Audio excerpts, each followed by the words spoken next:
today's lesson, we are going to look at the first part of lesson 1 in chapter 7. So we are jumping ahead several chapters, and then we'll come back and hit others later. So you need to turn to page 245 in your textbook. Page 245. This is chapter 7, lesson 1. And I want to start by pointing out the key sentence in this lesson. And that is that animals undergo either asexual or sexual reproduction to make more of their own kind or species. So in this lesson, we are looking at how animals reproduce. And there are two types of reproduction that animals can perform.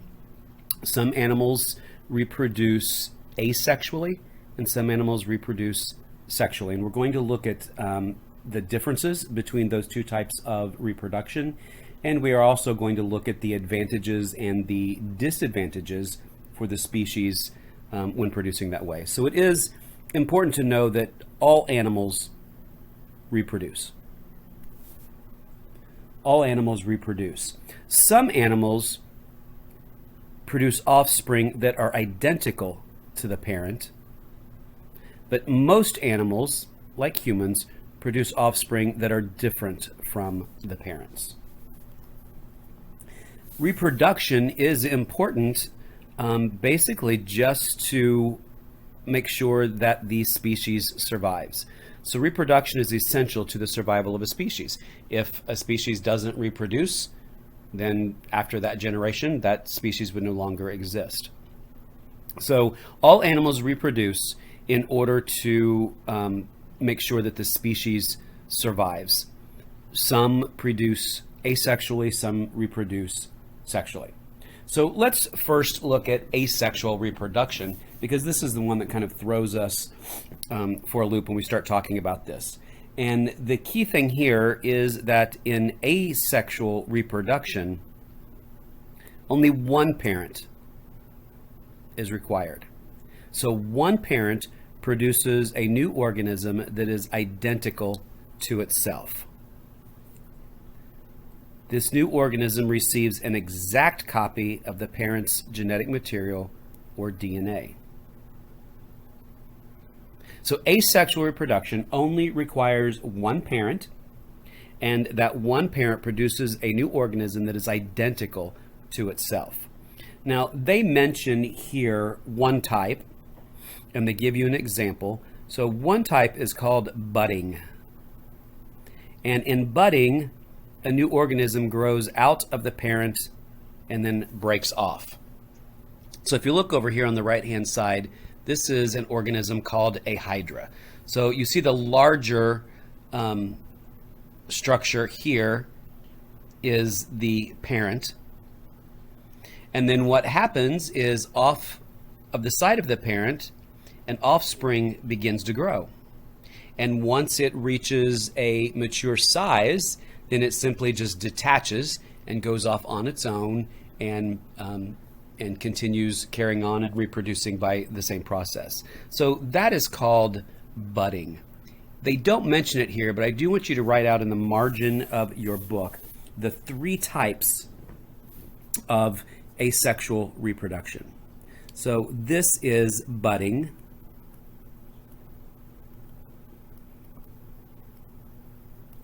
Where one organism just, the offspring just grows off of the parent organism. There is also fission.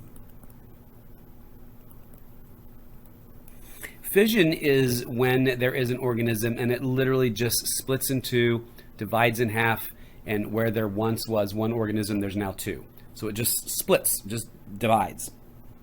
And then the last type is called regeneration.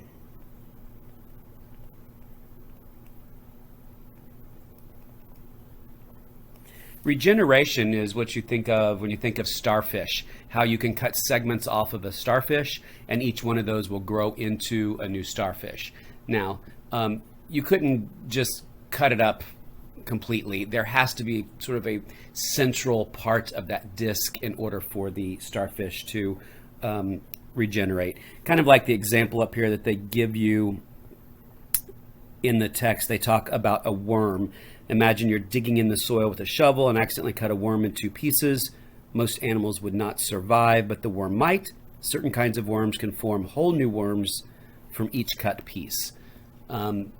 There has to be sort of a central part of that worm in order for it to grow. You couldn't just chop it into a bunch of pieces and each one and turn into a new worm, however.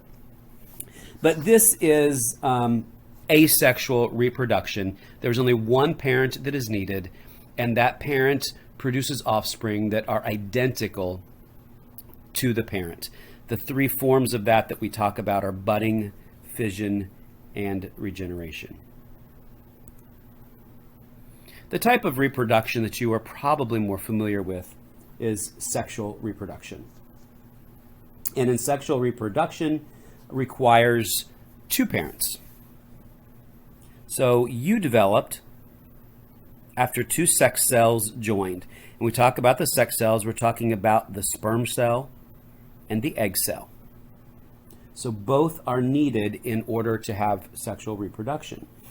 Each one of those cells carry DNA that determines the physical characteristics, such as size and shape and color.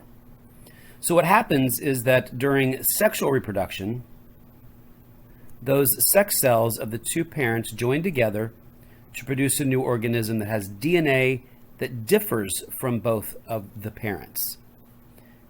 It's more of a combination of physical characteristics from both parents and may not look exactly like either parent. So when we talked about asexual reproduction, the offspring looked exactly like the parent, had exactly the same DNA. It was an exact replica. But in sexual reproduction, since you are getting some DNA from each parent, it is more of a combination of the physical characteristics, and you're not going to look exactly like one parent or the other. It's going to be more of a combination of traits. Some animals, however, like some worms and mollusks and fishes, a single individual may produce both egg and sperm cells. So there are some species of animal that can produce both eggs and sperm cells. However, they usually will only fertilize the eggs of other individuals, not their own eggs. So if you remember, fertilization is the joining of the sperm and the egg cells. Fertilization is when the egg and the sperm cells come together. So there are some species that will produce both cells, both egg cells and sperm cells. However, they don't fertilize their own eggs. They will only fertilize the eggs of another organism. So let's kind of look at these two types of reproduction and compare them. Both of them have their advantages and their disadvantages. So let's first look at, let's do blue. So an advantage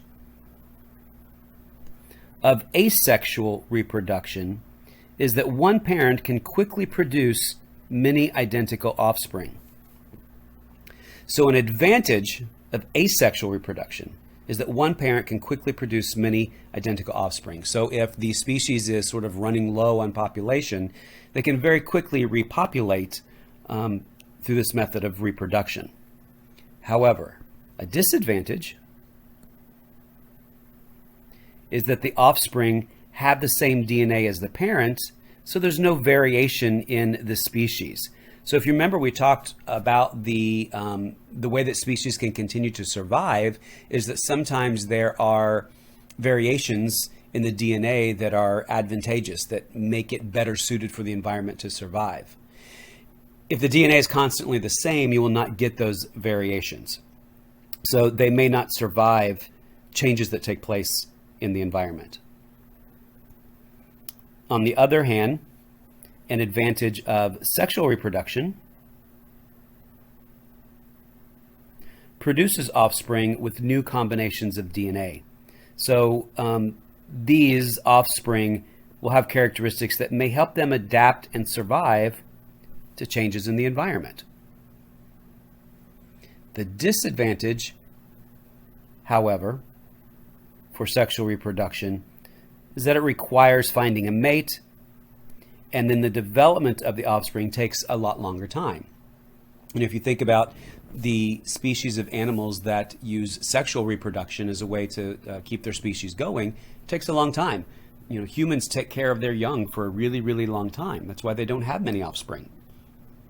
Fish, on the other hand, will lay eggs on the bottom of the, some will lay eggs on the bottom of the water, and another one will come along and fertilize those eggs, and then they develop, and the mother's never really around, or the father's never around. So when they hatch, they have to be able to take care of themselves. So there are advantages and disadvantages for both types of reproduction.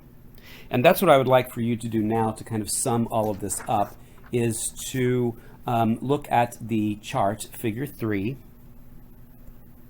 on page 247. So go in and fill this chart in with the advantages and the disadvantages of sexual and asexual reproduction. And we will continue on with this lesson next time. Have a great day.